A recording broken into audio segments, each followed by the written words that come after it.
কি করলাম কি তোমরা বলো? Let me finish. কেন রাস্তা দিছো? কেন আমাদের কষ্ট দিচ্ছ?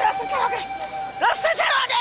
আচ্ছা রোগী আছে আপনার? হ্যাঁ রোগী আছে, শুধু রোগী না, কত ধরনের মানুষ এখানে আছে, কত ইমার্জেন্সি। তোমরা বসে গেলা, তোমরা কি চাচ্ছ? কি পড়ো তোমরা? ইন্টারমিডিয়েট পড়ে কি এতটুকু শেখানো জীবনে? মানবতা বসে নাই তোমরা। রাস্তা ছাড়ো আগে, আগে রাস্তা ছাড়ো। আসেন আপনার গাড়িটা ছেড়ে দাঁড়া আগে রাস্তা আচ্ছা ছাড়ো, আপনার আমরা যাবো। গাড়িটা ছেড়ে দেই। আমরা হাইপারের আস্তে আস্তে রাস্তা ছাড়ো আগে, আসেন আগে রাস্তা ছাড়ো। আমরা আগে রাস্তা ছাড়ো। তারা কি? রোগী যারা আছে এটা অন্যায় না, না এটা তোমাদের অন্যায়, এটা জুলুম। জুলুম করছে। বিচার করা হচ্ছে না। আমাদের একজন মারা গেছে আন্টি। ঠিক আছে, মারা গেছে। এখানে আমরা বিচার করব। তোমার বিচার আমরা করতে পারবো, পথচারী করতে পারবে। দৃষ্টি আকর্ষণ করার ট্রাই করতেছে। না, এটা দৃষ্টি আকর্ষণ হচ্ছে না। আন্টি। এতে জনগণ ভুগতেছে। তোমরা শোনো, ঠিক আছে।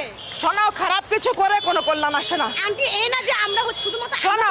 শিক্ষার্থীরা ফার্মের ব্লক সারা ঠিক আছে, আগে রাস্তা ছাড়ো, আচ্ছা আসেন আপনার আগে রাস্তা ছাড়ো। আমরা সেটা অবশ্যই হ্যাঁ, রুগী-টুগী না, সব আচ্ছা, আসেন, আপনি আসেন। সব ছাড়তে হবে। সব ছাড়তে হবে। নো, সব ছাড়বো কেন? কেন করবো তোমরা? তোমাদের কি রাইটস আছে? মানুষকে কষ্ট, মানুষকে কষ্ট দেওয়ার কোনো অধিকার কেন নেই? আপনি আসেন তোমাদের দিয়ে যাচ্ছি কি আসেন করবে? আসেন